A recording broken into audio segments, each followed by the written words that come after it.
네, 오늘은 누가복음 2장 10절에서 11절 말씀을 가지고 온 백성에게 미칠 큰 기쁨의 좋은 소식이란 제목으로 같이 함께 말씀을 나누겠습니다.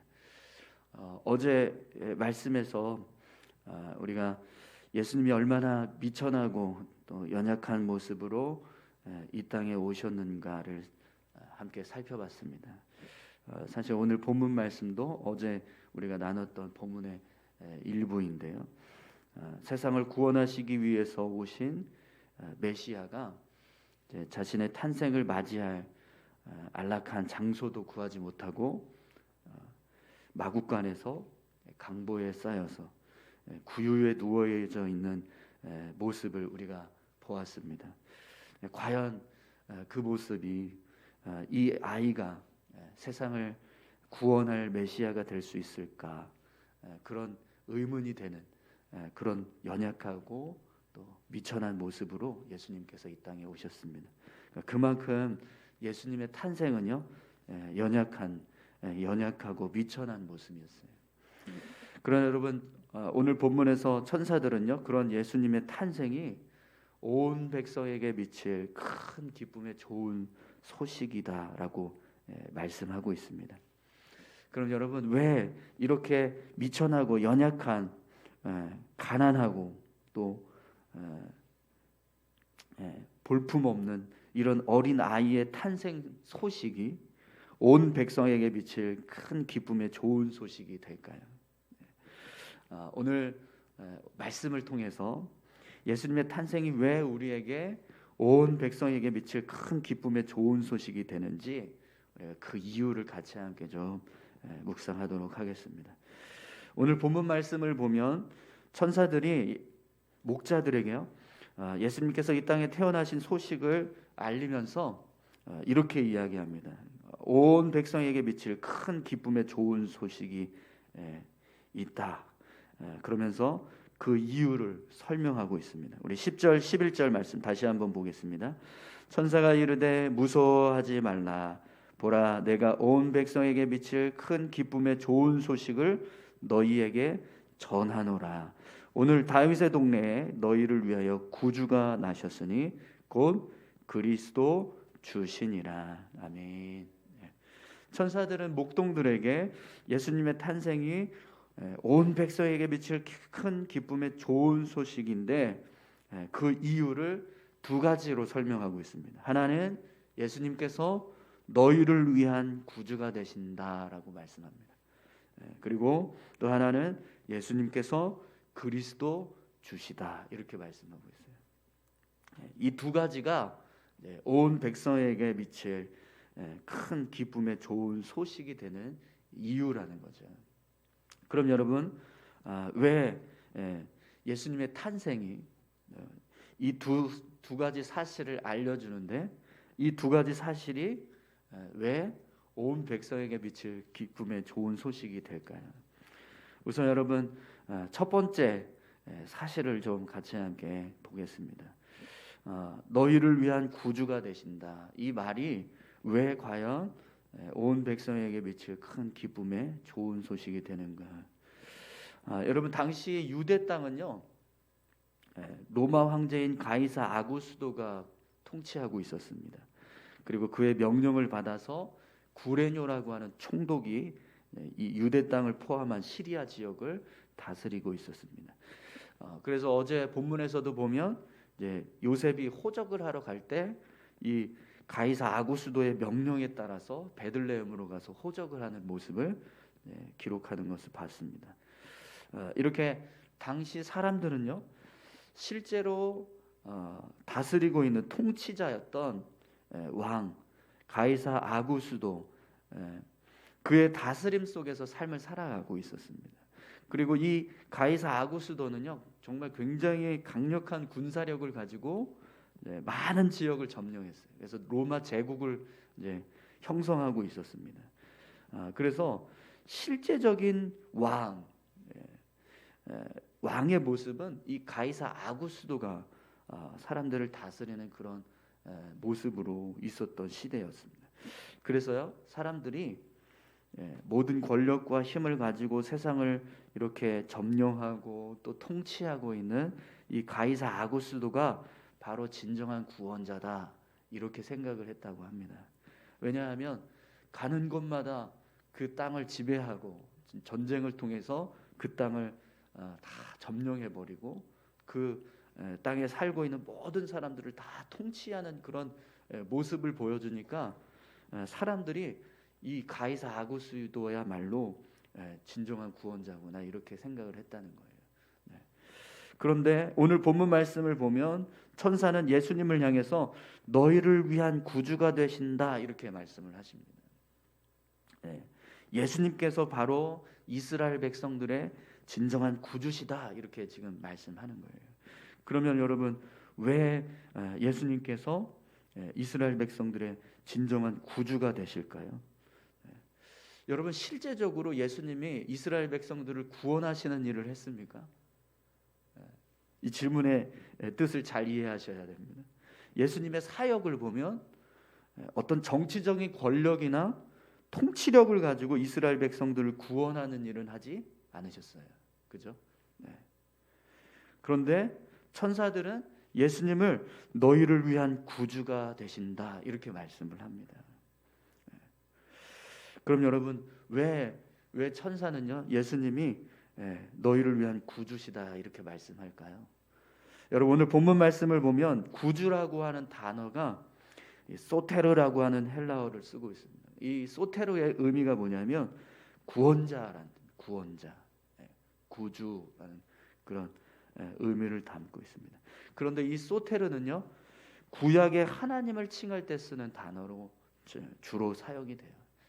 헬라어로 기록된 구약에 보면 하나님께서 이스라엘 백성들을 모든 원수들로부터 구원해 주시고 또 모든 질병과 또 위험으로부터 보호하시는 구원자가 되신다라는 말씀을 할 때 이 하나님을 향해서 소테르라는 단어를 썼습니다.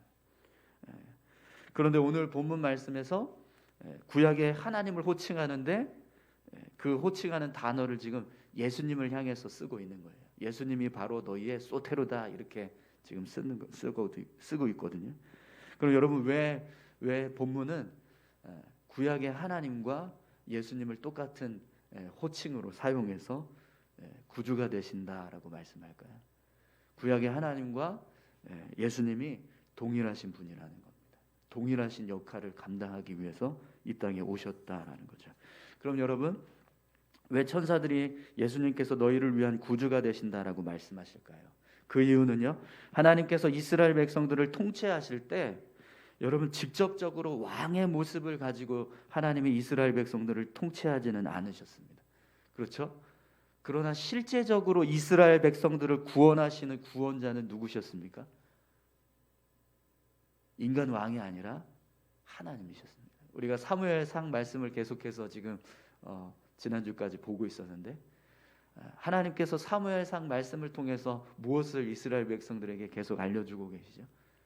너희의 왕은 인간 왕이 아니라 바로 나다. 하나님인 나다. 여호와 하나님인 나다. 이걸 지금 계속해서 말씀하고 계시잖아요.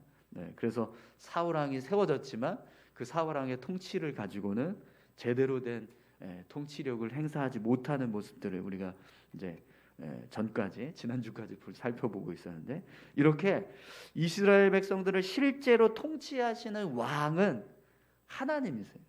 그런데 겉으로 보여지는 왕의 모습은 사람이잖아요. 그죠? 그러나 실제로 이스라엘 백성들을 주관하고 구원하시는 자로 세워주신 분은 하나님이십니다. 그것처럼 예수님도 이 땅에 오셨을 때 세상 왕이나 권력자로서 이스라엘 백성들을 통치하고 구원하는 구원자가 되시는 것이 아니라 모든 만물의 창조주 되시고 통치자가 되시는 모습으로 이스라엘 백성들을 구원하시기 위해서 오신 구주라는 거예요. 그래서 예수님의 사역을 보면 이스라엘 백성들을 로마 제국으로부터 해방시키거나 어떤 정치력인 능력을 가지고 구원하는 사역을 하는 것이 아니라 많은 병자들을 고쳐주시고 귀신 들린 자를 자유케 하시고 연약한 자, 힘없는 자를 돌보시고 보호하시는 사역을 감당하셨습니다. 그러니까 세상 권력을 가진 왕처럼 나라를 경영하고 군사력을 동원해서 구원하시는 구원자가 되시는 게 아니라 세상 만물을 주관하시고 통치하시는 영적인 구원자로서 그 사역을 감당하셨다라는 거죠.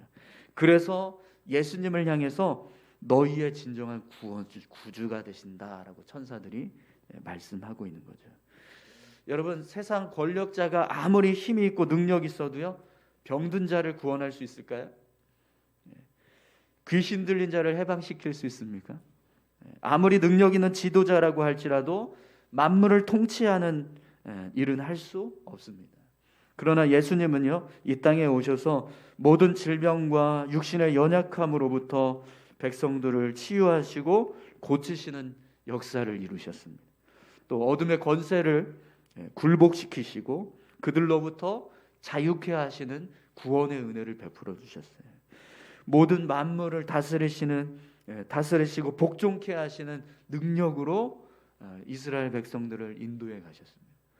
그렇기 때문에 예수님이야말로 참된 구주시라는 거죠. 그래서 오늘 천사들은요, 백성들을, 목자들을 향해서 너희를 위해서 구주가 나셨다라고 그렇게 말씀합니다. 그리고 이것이 온 백성에게 미칠 기쁨의 좋은 소식이다라고 그렇게 알려주고 있는 거죠. 오늘 저와 여러분들에게도 예수님의 탄생이 기쁨의 좋은 소식이 되는 줄 믿습니다. 왜냐하면 그분이 바로 우리를 구원하실 수 있는 참된 구주가 되시기 때문입니다.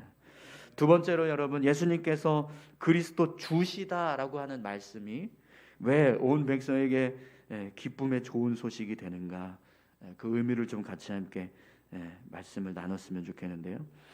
그리스도 주라고 하는 이 말씀은요, 헬라어로 크리스토스 퀴리오스라고 하는 단어를 씁니다. 그 뜻은요, 기름 부음을 받은 통치자라는 의미입니다.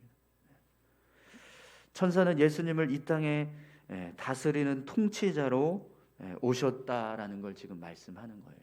그런데 천사가 예수님을 기름 부음 받은 통치자라는 이렇게 뜻으로 소개를 하고 있습니다. 왜 이렇게 말씀할까요? 예수님이 가지고 계시는 이 통치권이 하나님께 공식적으로 인정받은 통치권을 가지고 있다라는 겁니다. 세상을 창조하시고 또 세상을 다스리시는 실제적인 통치자 되시는 하나님께서 공식적으로 인정한 그리고 위임한 통치권이 예수님에게 주어졌다라는 거죠.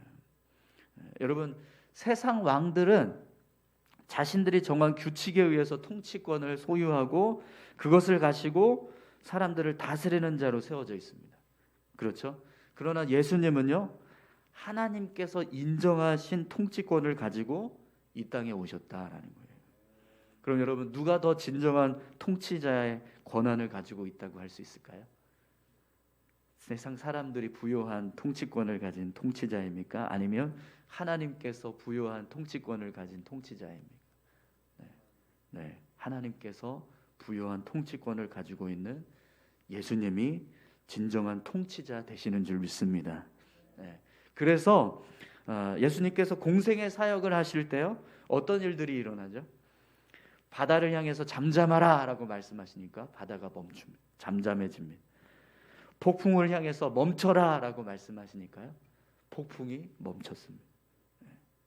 소녀야 일어나라, 달리다고 하니까 죽은 소녀가 일어납니다.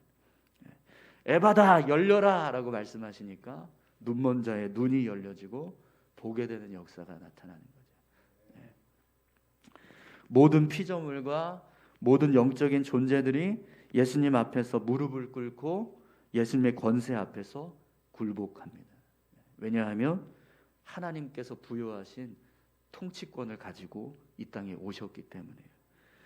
사랑하는 성도 여러분, 예수님은요, 비록 미천한 구유에 누워있는 가난하고 연약한 아이의 모습으로 이 땅에 오셨지만 태어나는 그 순간부터 이미 세상을 통치하시고 다스릴 수 있는 왕으로 이 땅에 오셨습니다. 그렇기 때문에 예수님의 탄생은요, 분명 온 백성에게 기쁨의 좋은 소식이 될 수밖에 없는 거죠. 오늘 저와 여러분들에게도 예수님께서 진정한 구원자, 진정한 통치자 되시는 줄 믿습니다. 오늘 우리를 위해서 이 땅에 오신 예수님이 진정한 구원자이자 진정한 통치자가 되신다는 사실을 믿고 예수님을 의지하며 살아갈 때 오늘 우리의 삶에도 구원의 은혜, 자유함의 은혜, 치유의 은혜, 회복의 은혜, 축복과 평강의 은혜가 임하는 그런 귀한 삶을 살게 될 줄 믿습니다. 우리 이 시간 같이 함께 기도하실까요?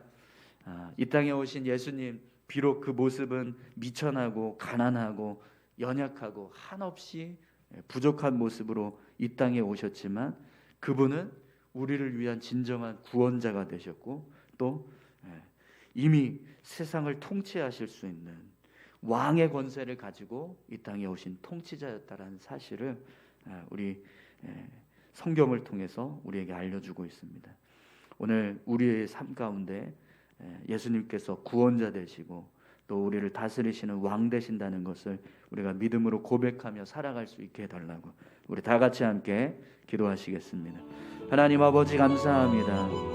하나님 우리의 삶 가운데 함께 하셔서 우리를